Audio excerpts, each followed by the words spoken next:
कुमार, स्वागत है आपका रेनेशा आईएएस में। चलिए, झारखंड में अभ्यर्थियों के महाआंदोलन के बारे में बात करते हैं। जैसा कि आपको पता है कि झारखंड के अभ्यर्थी परीक्षाओं में अनियमितता और भ्रष्टाचार के मामलों को लेकर लंबे समय से आंदोलनरत हैं। ऐसी स्थिति में सरकार के द्वारा इस मामले को भी कुछ दिनों पहले से संज्ञान लिया गया है। आज झारखंड के जो अभ्यर्थियों के द्वारा बनाया गया है जेपीएससी जेएसएससी फोरम,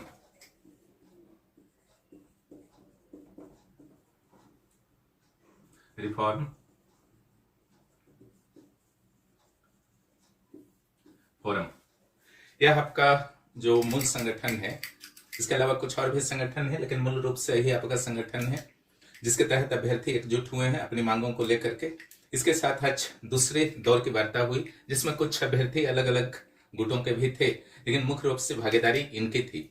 इनकी डिमांड्स के बारे में मैं पहले ही बता चुका हूं कि जो भी इनके डिमांड्स हैं इन्होंने स्पष्ट रूप से 3 पार्ट्स में बांट दिया है: short term, long term and reform. यहां जो आपका शॉर्ट टर्म की डिमांड की जहां तक बात है, तो कुछ एग्जाम्स जो प्रक्रियाधीन है, इन प्रोसेस हैं और उस पर आरोप लग गए हैं, चाहे जेएसएससी हो या सीजीएल वाले एग्जाम हो, उस पर किसी न किसी रूप में आरोप लगे हैं, उसको रद्द करने की मांग की गई है। कुछ लॉन्ग टर्म वाले जो है ना डिमांड्स, उसमें जांच कराने की मांग की गई है, जैसे पीजीटी वगैरह जिसमें आधा रिजल्ट आया है, आधा रिजल्ट नहीं है, स्लॉट में रिजल्ट आ रहा है, जिससे भी अभ्यर्थी काफी नाराज हैं कि इस तरीके से स्लॉट्स में क्यों दिए जा रहे हैं, है ना। जब आप एक बार फॉर्म भरवाते हैं, एक बार एग्जाम लेते हैं, तो स्लॉट्स में देने का क्या मतलब है ना। और एक रिफॉर्म, जेपीएससी में भी रिफॉर्म की बात की गई है, जेएसएससी में भी। उसके लिए शर्त एक जो रखी गई है अभ्यर्थियों के द्वारा कि जितने भी वर्तमान में वहां अधिकारी, कर्मचारी, पदाधिकारी कार्यरत हैं, जेपीएससी हो या जेएसएससी हो, उन सभी को ट्रांसफर कर देना है, वहां से हटा देना है, और जो भी किसी भी गलत कार्य के आरोपी हैं उनको उचित दंड दिया जाए। तो जहां तक वार्ता की बात है, अभी तक जो प्रोग्रेस है, ये नहीं समझना है कि आपका वार्ता अब समाप्त हो गया है, सेकेंड दौर या थर्ड दौर जो बोलिए, अगर सारे छात्र प्रतिनिधियों की बात की जाए तो। लेकिन ध्यान रखिएगा, छात्र प्रतिनिधि वास्तव में ये है, ठीक है। इसी को सारे दल जो हैं, सारे गुट जो हैं, इसी को मुख्य रूप से समर्थन दे रहे हैं। राजनीतिक दलों के जितने भी छात्र प्रतिनिधि हैं, हमारे विचार से उनको अलग से मांग रखने की जरूरत नहीं है। जो भी जेपीएससी जेएसएससी रिफॉर्म फोरम के द्वारा उठाया जाता है उसको सहमति दे देना चाहिए, तो एकीकृत हो जाएगा। ये मामला भी इससे छात्र एकीकृत है। यानी कि जो आपका तीसरा दौर का वार्ता कहा जा रहा है, जैसा कि सरकार के डेलीगेट्स के मेंबर्स ने भी कहा कि अभ्यर्थियों के द्वारा कुछ और मुद्दे उठाए जाएंगे तो फिर से वार्ता होगी, यानी कि अगले चरण में भी वार्ता जा सकती है, पहली बात। लेकिन अभ्यर्थियों के द्वारा जितनी भी डिमांड्स रखी गई हैं, कुछ एग्जाम्स को रद्द करना तुरंत, कुछ में जांच करने के बाद अगर अनियमितता पाई गई है तो उसको रद्द करना, है ना, और जेपीएससी जेएसएससी में भविष्य में ऐसा ना हो इसलिए रिफॉर्म करना। तो इन्हीं मुद्दों को लेकर के बातचीत चल रही थी। अभी तक जो सफलता मिली है, इसमें सहमति हुई है कि 14 जेपीएससी प्री एंड 2 बैकलॉग जो आप जानते हैं, जो जेपीएससी देते हैं जानते हैं, ये 2 बैकलॉग जो है वह रद्द करने पर सहमति सरकार ने व्यक्त की है।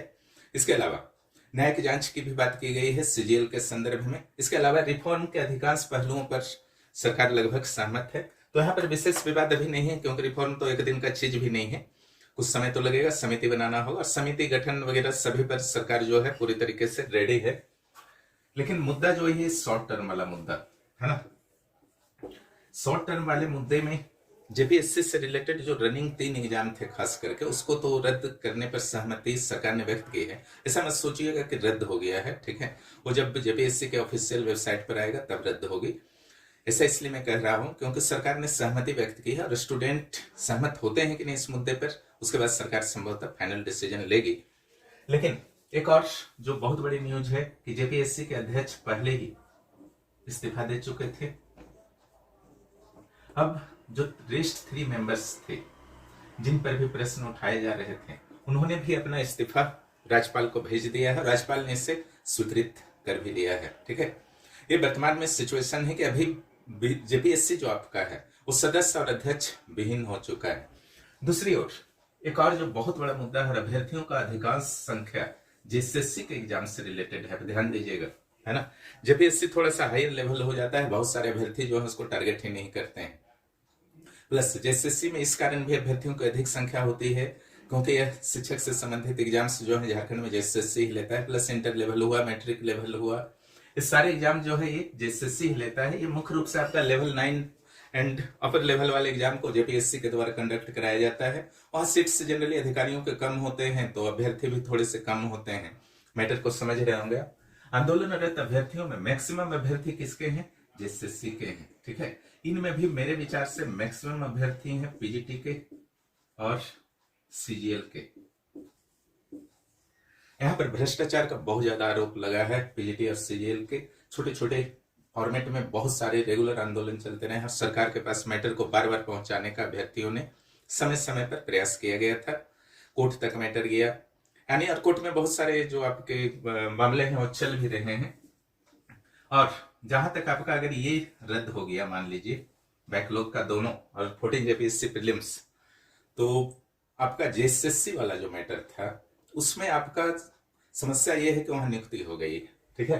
सीजीएल नियुक्त हो गए हैं, पीजीटी में बहुत सारे लोग नियुक्त हो गए हैं, बहुत सारे लोग संभवतः नियुक्त नहीं हुए हैं। जैसे पीजीटी के एग्जाम्स के फॉर्मेट के बारे में उतनी जानकारी नहीं है चूंकि मैं पढ़ाता नहीं हूँ फिलहाल, इसलिए। लेकिन जो जानकारी मिली है उसके अनुसार इसमें भी कुछ कुछ नियुक्ति हुई है पीजीटी में। तो यहां पर आपका अभ्यर्थियों का कहना है कि सिंपल सी उपाय है कि टीडीपीएल पर बहुत ही गंभीर आरोप लगे हैं, ठीक है। और यूपी में ये पहले से ही ब्लैक लिस्टेड है, यहां तक कि झारखंड के जेएसएससी में भी यह ब्लैक लिस्टेड है। इसके बावजूद जेपीएससी में किन परिस्थितियों में इस एजेंसी को दिया गया, है ना, यह जांच का विषय है, पूरी तरीके से जांच का विषय है। सरकार सीधे यह नहीं कह सकती कि कैसे दिया गया नहीं दिया गया, वो जांच होगा तो पता चल जाएगा, जैसे सीआईडी जांच अभी चल रहा है ना। टीडीपीएल ने जो जो एग्जाम लिया है पहले भी, वर्तमान को छोड़ दीजिए, पहले भी लिया है, उसको रद्द किया जाए। एक आपको अक्षय तिवारी का नाम सुन रहे होंगे, यह तो एक पकड़ा गया, पता नहीं कितना अक्षय तिवारी है ना। अक्षय तिवारी का नाम सुन रहे हैं। अभ्यर्थियों का कहना है कि अक्षय तिवारी ने जिस जिस एग्जाम्स को क्लियर किया है, चाहे पीटी हो, मेंस हो, फाइनल हो, ठीक है, उसको भी रद्द कर दिया जाए। क्लियर, भले वो फाइनली नियुक्त हो गए हों अभ्यर्थी। और सबसे ज्यादा इमोशनल जुड़ाव अगर देखा जाए तो सीजीएल से, ठीक है, अभ्यर्थियों का सबसे ज्यादा इमोशनल जुड़ाव है सीजीएल से। और सीजीएल को एनी हाउ अभ्यर्थी जो है रद्द करना चाहते हैं।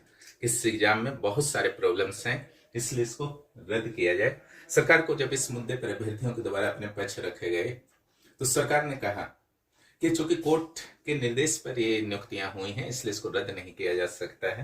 हालांकि सीबीआई डिमांड की जांच की भी डिमांड एक प्रमुख मुद्दा है। जितने भी एग्जाम्स में अनियमितता हुई है, जो आपका लॉन्ग टर्म वाले हैं, है ना, जितने भी एग्जाम्स उसमें रखे गए हैं, भले ही आपका फाइनली कंडक्ट हो चुका है, नियुक्तियां हो चुकी हैं, तो उसमें सीबीआई और ईडी की जांच की मांग की गई है। सरकार ईडी की जांच पर तो तैयार है, लेकिन इन मामलों में, जेपीएससी बैकलॉग मामलों में, ठीक है, लेकिन सीबीआई की जांच पर तैयार नहीं। उसकी जगह सरकार ने कहा है कि सीआईडी जो जांच कर रही है, अगर छात्र इस पर सहमति प्रदान करें तो एक रिटायर्ड जस्टिस को उसकी निगरानी में लगाया जा सकता है, ठीक है। लेकिन छात्र इसके लिए रेडी नहीं है। उनका कहना है कि पहले आप रद्द कीजिए, है ना, सीजीएल वगैरह को रद्द कीजिए या जो भी एग्जाम्स हैं रद्द कीजिए, उसके बाद फिर आपको आगे जो करना है करते रहिएगा। जांचों का कहना है कि सीआईडी का जो पहला रिपोर्ट है वही सबूत है, फिर दोबारा जांच करने की क्या जरूरत है, ठीक है। यही आपका मामला जो है आपका लटका हुआ है, यानी कि मामले जो अभी लटके हुए हैं सरकार और अभ्यर्थियों के बीच, सीबीआई जांच वाला मामला, है ना, और टीडीपीएल एजेंसी से रिलेटेड अक्षय तिवारी के पास आउट एग्जाम से रिलेटेड, ठीक है। अब टीडीपीएल एजेंसी की अगर हम लोग बात करते हैं, है ना, तो अभी जो आपका रनिंग में चल रहा है वो सीएफ हो या एफआरओ हो, वो भी दायरे में आ जाएगा। 11 to 13 जेपीएससी भी दायरे में आ जाएगा, है ना, जिसके संदर्भ में कॉपियां दिखाने को हाईकोर्ट ने आदेश दिया था, लेकिन अभी तक जेपीएससी दिखा नहीं पाया है। सीडीपीओ भी आ जाएगा। उस संदर्भ में भी आरोप लगे थे कि जनरल सीट्स में बाहरी लोगों का बहुत ज्यादा हो गया था। तो बहुत सारे एग्जाम आ जाएंगे, है ना, जिसमें आपके ट्रेनिंग भी हो रहे हैं, ठीक है। और ध्यान रखिएगा, जेपीएससी से जितने भी पद नियुक्त होते हैं वो कॉन्स्टिट्यूशनल पद होते हैं, ठीक है। यानी कि संवैधानिक पद होते हैं, जिस तरीके से आईएएस आईपीएस संवैधानिक पद होते हैं, उसी तरीके से जेपीएससी से जो भी पद नियुक्त होते हैं राजपत्रित अधिकारी वाले वो सारे संवैधानिक पद होते हैं। उसके लिए एक प्रॉपर विधि है, उस तरीके से ही उनको हटाया जा सकता है ना।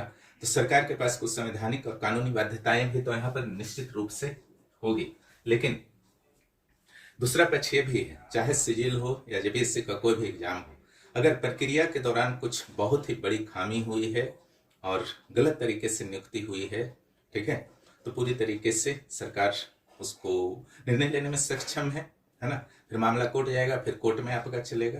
यानी कि अभ्यर्थी का जो डिमांड है उसको इस रूप में समझिए कि कोर्ट में मामला चल रहा है और रद्द नहीं होना, ठीक है, ये चीज वो नहीं चाहते हैं। उनकी इच्छा है कि रद्द हो जाए, फिर कोर्ट में मामला चले, फिर हम लोग वहां पर अपने पक्ष को रखेंगे, ठीक है। यानी कि आप समझ रहे होंगे कि विवाद जो आपका है उन एग्जाम्स पर है जो नियुक्ति हो चुकी है, ठीक है, और मुख्य रूप से सीजीएल पर, ठीक है।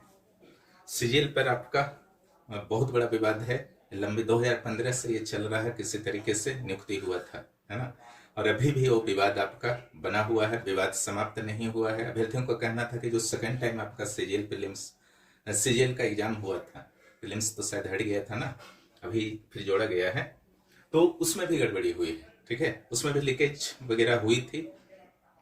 तो सरकार को बहुत सारे तथ्यों से परिचित कराया गया है, लेकिन सरकार जो है फिलहाल कार्रवाई के नाम पर आपका जेपीएससी के प्रारंभिक परीक्षाओं को रद्द करने पर सहमत हुई है, प्लस 3 सदस्यों के त्याग पत्र को स्वीकार कर लिया गया है ना।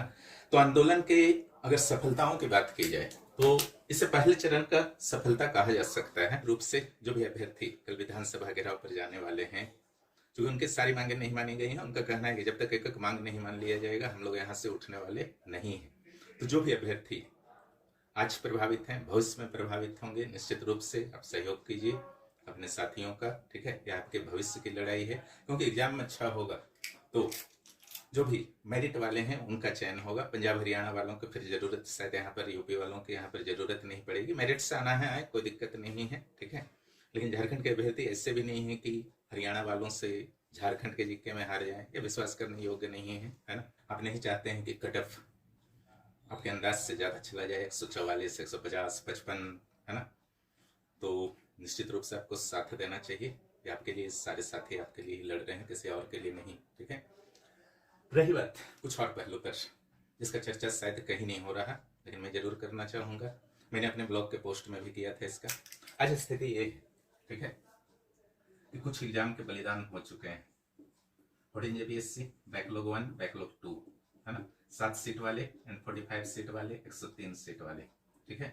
सीट तो यहाँ पर आपका 148 + 7 155 भी है, लेकिन इससे हजारों लोगों के सपने जुड़े हुए थे, अभ्यर्थियों के साथ साथ उनके परिवारों के भी सपने जुड़े हुए थे, है ना। अगर इसकी बात करें तो इसमें लगभग 2204 अभ्यर्थी सफल हुए थे, इसमें भी 125 एक्यूरेट नंबर नहीं याद है, और इसमें भी आपका 800 के आसपास मान लेते हैं, इसका तो एक्यूरेट है, ये दोनों का एक्यूरेट याद नहीं है। 2204 अभ्यर्थी, अगर OMR को जो CID ने मंगवाया उसको हम लोग वॉच करते हैं, तो एक्यूरेट डेटा तो मुझे पता नहीं है, लेकिन मान लीजिए 1600 आसपास में अभ्यर्थियों ने OMR भेजने का साहस किया, बाकी 600 ने नहीं भेजा। वो कौन थे जिन्होंने अभी तक नहीं भेजा है? क्या 1600 जो भेजा है वो सारे सही हैं, ठीक है, क्या इसमें भी 50 गड़बड़ नहीं है? लेकिन ये निश्चित है कि जो 1600 भेजे हैं, या फिर बैकलॉग का अगर मांगा जाता, बाय द वे मांगा तो नहीं जाता गया है, लेकिन यहाँ पर भी आपका गड़बड़ थे कुछ रिजल्ट, ठीक है, यहाँ पर भी कुछ गड़बड़ी थी। सरकार तो निश्चित थी कि जेपीएससी है, चलो सब संभाल लेगा, लेकिन अंदर ही गड़बड़ी हो रही थी। इसलिए वहां के अगर गड़बड़ियां हो रही हैं तो वहां के भी जो भी मेंबर्स हैं, अधिकारी हैं, कर्मचारी हैं, तो वो अपने उत्तरदायित्व से नहीं बच सकते हैं, क्योंकि उन्हीं के भरोसे जेपीएससी को छोड़ा गया था, एजेंसी के भरोसे नहीं छोड़ा गया था, है ना। जब एजेंसी को ही एग्जाम लेना है, फिर जेपीएससी जेएसएससी का क्या जरूरत है? वो आपका बस हेल्पर होता है, सर्विस सर्वा नहीं होता है कोई भी एजेंसी। इस चीज को जेपीएससी को जेएसएससी को समझना चाहिए था, तो शायद यह नौबत नहीं आती। सरकार के पास भी एक रेगुलेटरी बॉडी होना चाहिए। अगर आज जरूरी हो गया है कि प्राइवेट संस्थाओं का, कंपनियों का, एजेंसियों का मदद लिया जाए, आप रोक भी नहीं सकते हैं, ठीक है, उसके लिए व्यापक व्यवस्था फिर अपने आयोग के अंदर करना होगा।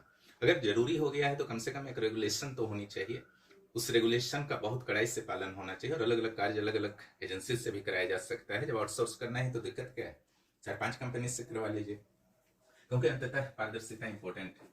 इन 1600 में जिन्होंने भेजा है, अगर 1300-1400 भी जेन्युइन कैंडिडेट हैं, है ना, ये कहा जा सकता है कि अगर 500-600 गड़बड़ इन कर गए मेंस में, 100 सीट है ही, उसमें हो सकता है कि उन्हीं लोग इन कर जाते 60-70 में, तो ऐसे भी 1500 या 1600 जो भी सही होंगे उनकी संभावनाएं तो ऐसे भी खत्म हो जाती हैं, ठीक है। लेकिन फिर भी आप इस चीज को सोचिए, यहाँ तक सीजन में भी अगर 500, 600, 1000 भी कुछ होंगे जो सही तरीके से गए होंगे, यहाँ तक कि बैकलॉग में भी जितने लोग सही तरीके से गए होंगे, FRO हुआ, SCF हुआ, CDPO हुआ, ठीक है, जहां जहां पर खतरे की तलवार है, 11th 13 हुआ, ठीक है, जहां पर भी कुछ लोग अगर सही तरीके से गए होंगे, या जितने भी लोग, उनका तो कहीं से दोष नहीं था, ठीक है, उन्होंने तो मेहनत किया, उनके द्वारा मेहनत किया गया था, उसको विश्वास था कि सरकारी एग्जाम ले रही है, JPSC एग्जाम ले रहा है, हमारे साथ कुछ गलत नहीं होगा, ईमानदारी से दिन रात एक करके मेहनत किया उन्होंने, प्रीलिम्स क्लियर किया, है ना। उसके बाद उनके हाथ में आज क्या बचा, एग्जाम कैंसिल हो गए, दोबारा वो पास कर जाएंगे, इसमें कोई तो मतलब नहीं है, पास कर जाएंगे फिर से 99 या 95% तो पक्का फिर पास कर जाएंगे, लेकिन उनका तो समय किल हुआ, है ना। तो यहाँ पर जो कम स्टूडेंट हैं, जो पास आउट हैं ईमानदारी से किसी भी एग्जाम में, जब भ्रष्टाचार के आरोप के कारण ऐसे एग्जाम कैंसिल होते हैं, उन पर बहुत बुरा इफेक्ट पड़ता है ना। वो भी एक पहलू है, उनकी संख्या चूंकि कम होती है तो कहीं कुछ बोल भी नहीं सकते हैं, और उनके पास सबूत भी नहीं होता है, क्लियर।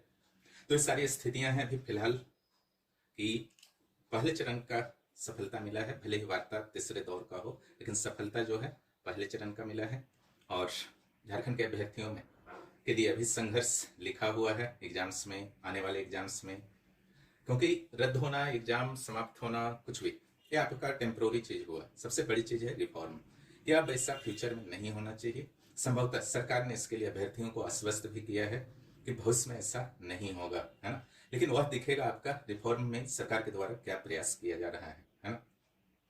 रही बात अभ्यर्थियों की, तो बहुत दिनों के बाद पहली बार जिससे झारखंड में इतना बड़ा आंदोलन खड़ा हुआ है, लेकिन एक प्रतियोगी छात्र मंच होना चाहिए जो निरंतर निगरानी रख सके इन परीक्षाओं की, और सरकार के समक्ष कुछ भी प्रॉब्लम हो तो सरकार को अवगत करा सके, क्योंकि कई मुद्दों पर सरकार के प्रतिनिधियों के द्वारा भी आश्चर्य व्यक्त किया गया कि ऐसा चीज भी हो रहा है।